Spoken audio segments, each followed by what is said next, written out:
Bienvenidos a todos. ¿Ya están palpitando el mundial? ¿Sienten cómo Qatar 2022 se sigue acercando? Si estás ahí, del otro lado, calculo que sí. Por eso, desde Tiempo Extra, continuamos brindándoles la información necesaria para que lleguen al evento futbolístico más importante del planeta, con todo lo que un apasionado por este deporte debe saber.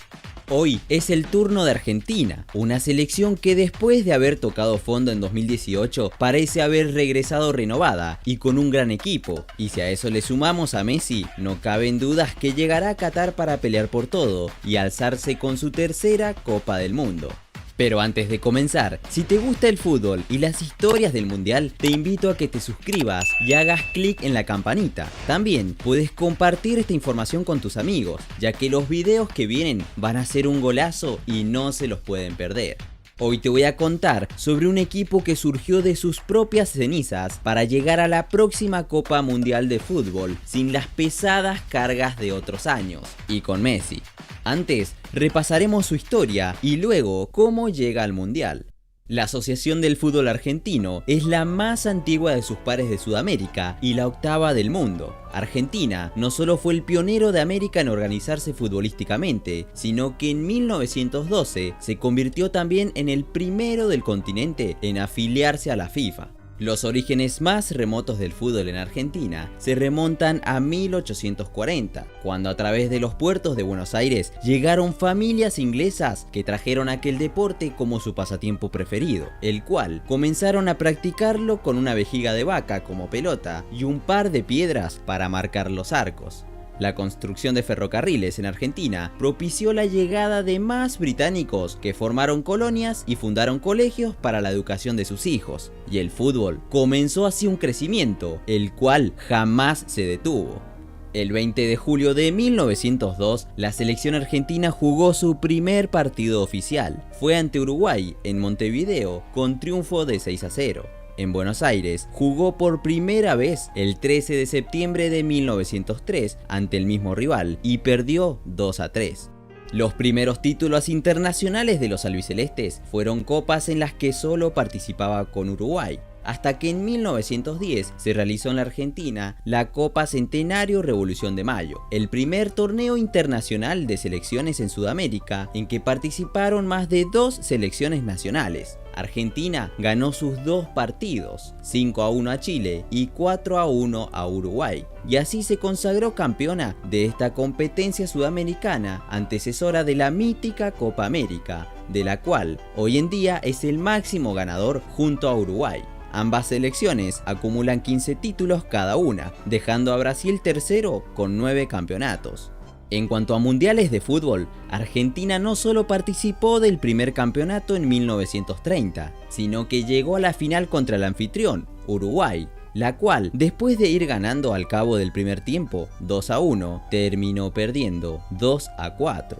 Tras participar en la Copa Mundial de 1934 en Italia con un equipo de segunda línea y quedar rápidamente eliminada en primera fase por Suecia, Argentina recién volvería a un mundial en 1958 tras negarse a participar por decisiones políticas en 1938, 1950 y 1954, pero la experiencia no sería de las mejores, ya que la selección albiceleste volvería a quedar eliminada en primera fase. Esta vez, luego de sufrir la que es hasta ahora su peor derrota en un mundial, un 1-6 frente a Checoslovaquia.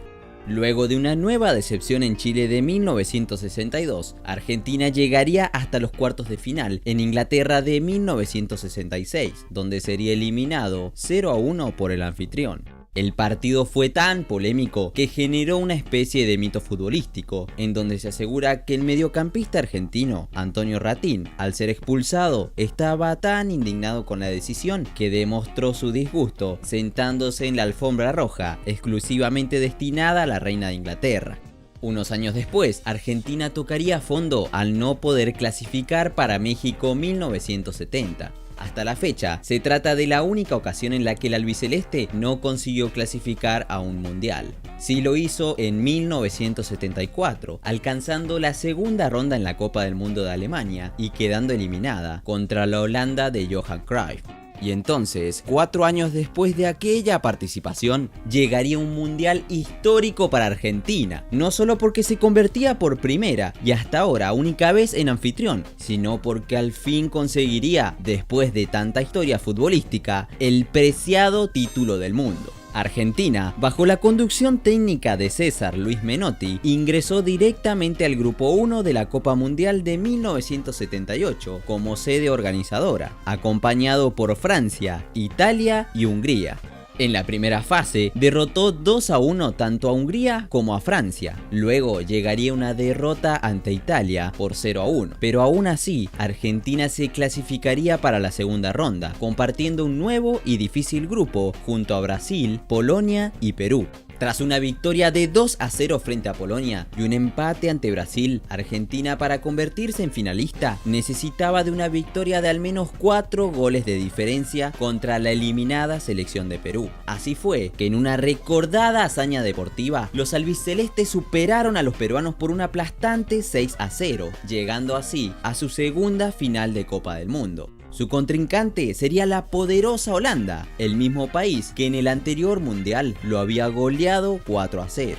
Aquella final la ganaba el conjunto albiceleste desde el minuto 38 con un gol de Mario Kempes, pero a poco del pitazo final, Holanda alcanzaría el empate, mandando la definición al tiempo suplementario. Allí, Kempes marcó otro tanto en el minuto 105 y luego Daniel Bertoni anotaría el tercero en el minuto 115, sellando la victoria 3-1 para la Argentina y su primer título mundial en la historia. El nombrado Mario Kempes, pieza clave del equipo, terminó como goleador del torneo con 6 goles. La única manera de superar esta hazaña sería ganando una nueva Copa del Mundo, pero esta vez fuera de casa, y Argentina lo consiguió 8 años más tarde. Luego de una actuación decepcionante en el Mundial de España de 1982, a pesar de contar con un joven Diego Armando Maradona y la base de los campeones de 1978, llegaría la inolvidable Copa del Mundo de 1986 en México. Habiendo clasificado a duras penas y con su nuevo entrenador, Carlos Salvador Vilardo, muy resistido y criticado. Muchos periodistas acusaban a Vilardo de jugar defensivamente, dejando atrás el histórico estilo argentino de pases cortos y regates.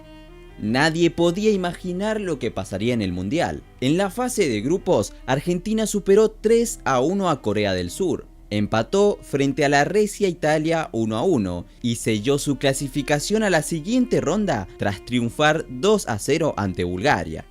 En los octavos de final, Argentina le ganaría a su eterno rival del Río de la Plata, Uruguay, por 1-0, alcanzando los cuartos de final, donde lo esperaba la Inglaterra del goleador Gary Lineker. Maradona ya venía teniendo un buen torneo, pero este fue el partido que lo convirtió en una leyenda del fútbol, con 2 goles de él, ambos inolvidables, el primero por haber sido con la mano, el segundo por tratarse de una obra maestra considerada el mejor gol de todos los mundiales. Argentina venció a los ingleses 2-1 y los dejó afuera de la Copa. En las semifinales, Maradona siguió agigantando su mito. Con 2 goles suyos, ambos joyas futbolísticas, Argentina derrotó a Bélgica 2-0 y avanzó a su tercera final de Copa del Mundo. En el último partido del Mundial, lo esperaba la temible Alemania Federal, pero eso no pareció importarle mucho a José Luis Brown, quien abrió la cuenta a los 23 minutos para los albicelestes, y cuando Jorge Valdano puso el 2-0 empezado el segundo tiempo, la historia parecía liquidada. Sin embargo, los argentinos se relajaron y Alemania Federal llegó al empate con goles de Karl-Heinz Rummenigge a los 74 minutos y de Rudi Völler a los 80. Pero 3 minutos más tarde, Diego Maradona, rodeado de adversarios, filtró un magistral pase a Jorge Burruchaga, quien marcó el definitivo 3-2, adjudicándose así a Argentina su segundo y último título mundial. Luego de México de 1986, Argentina jugaría 2 finales más en los campeonatos del mundo, y ambas nuevamente contra la selección alemana. Una sería la del siguiente mundial, Italia 1990, con un Maradona muy golpeado, pero incansable y mágico, la cual de todas maneras ganarían los alemanes por 1-0, después de un polémico penal cobrado por el referí mexicano Edgardo Codesal. La otra final recién la alcanzaría la selección albiceleste en Brasil 2014, donde a pesar de contar con el heredero de Maradona, Lionel Messi, Alemania le arrebataría el triunfo por 1-0 con un gol en tiempo suplementario. ¿Recordás otros cracks argentinos claves en las consagraciones de 1978 y 1986, además de Kempes y Maradona? Compartí sus nombres en los comentarios. Después de una sufrida clasificación al Mundial de Rusia 2018 y de una decepcionante participación en dicha copa, la selección argentina parecía haber perdido definitivamente el rumbo. Los 28 años sin títulos y las 7 finales perdidas desde la obtención de la Copa América de Ecuador 1993 parecían una cruz demasiado pesada, una herida demasiado grande para poder sanarla al corto plazo, y más cuando después de la salida del entrenador Jorge Sampaoli fue un ayudante suyo el que lo reemplazó. El jueves 2 de agosto de 2018, el santafesino Lionel Scaloni fue confirmado por AFA como el nuevo entrenador del combinado mayor, aunque en condición de interino. Scaloni, para muchos, no tenía ni las herramientas ni la experiencia como para iniciar el proceso de renovación, tanto generacional como futbolística, que se necesitaba en el seleccionado. Si bien en esta etapa la albiceleste cosechó más triunfos que derrotas, la mayoría tildaba de insignificantes a algunas de esas victorias, mientras que en las caídas había catástrofes como el histórico 6-1 que le propinó España. Sin embargo, y en contra de todos los pronósticos, Scaloni fue confirmado como el entrenador definitivo de Argentina. Una de las claves fue la buena imagen que había cosechado entre los jugadores convocados. Argentina no tardó mucho en acomodarse en las eliminatorias sudamericanas para el Mundial de Qatar 2022, pero aquello que parecía imposible lo consiguió en la Copa América de Brasil 2021.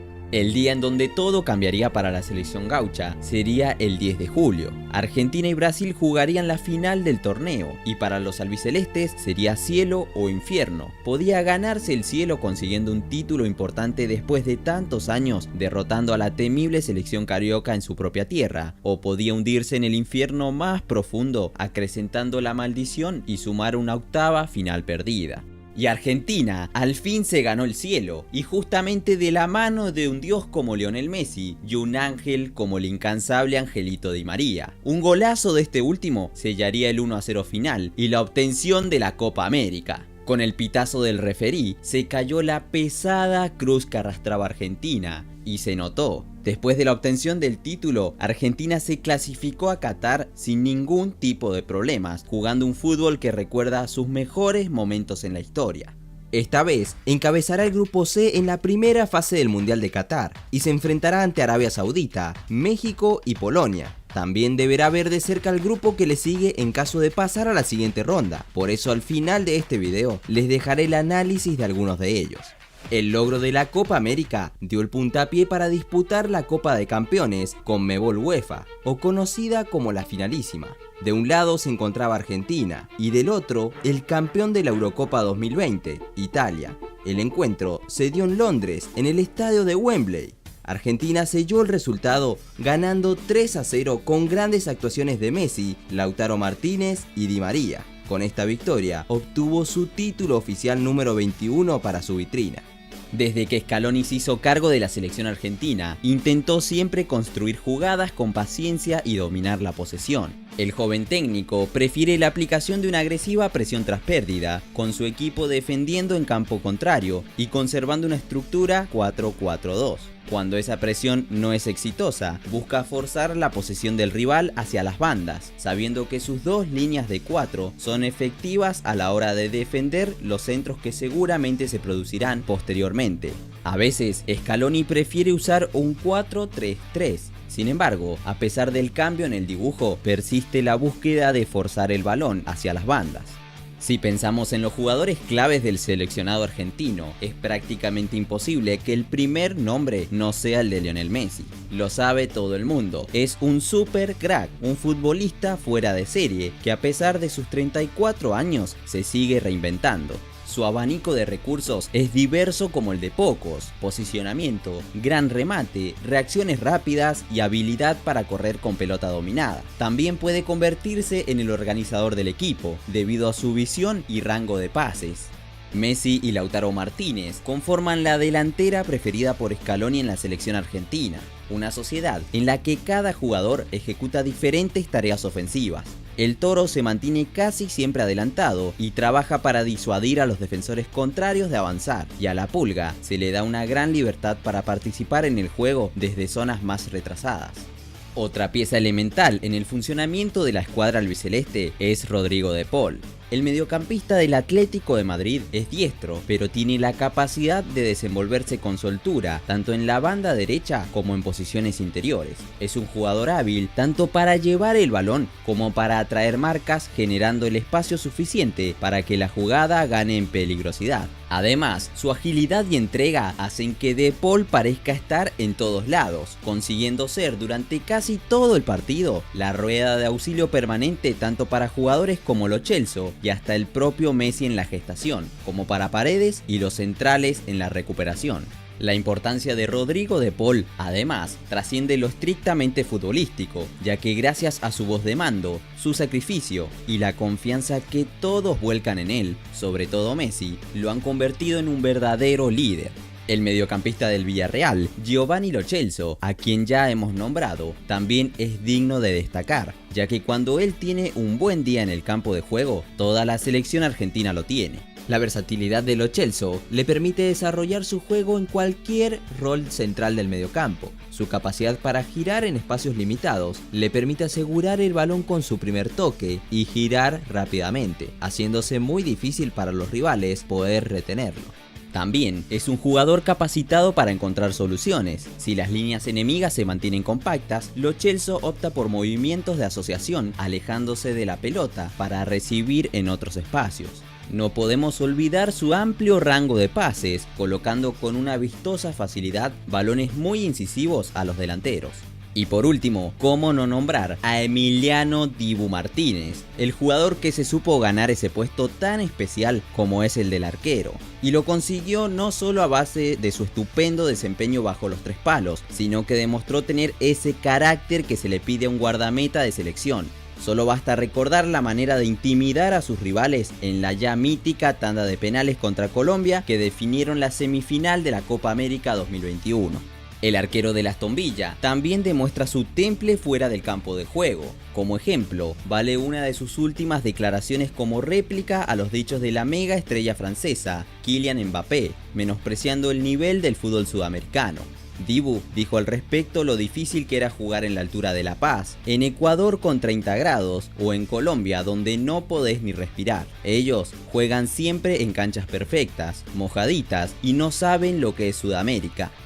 De esta manera, llega Argentina a Qatar 2022, un equipo que supo tocar fondo hace tan solo unos pocos años y como el ave fénix resurgió de sus cenizas. Un seleccionado que bajo el mando de un entrenador tan inesperado como joven, supo combinar lo mejor de la vieja guardia con una gran cantidad de nuevos talentos. Y claro, además, tiene al mejor jugador del mundo. Todo esto convierte al combinado albiceleste, sin dudas, en uno de los candidatos a llegar lejos, muy lejos, en la próxima Copa del Mundo.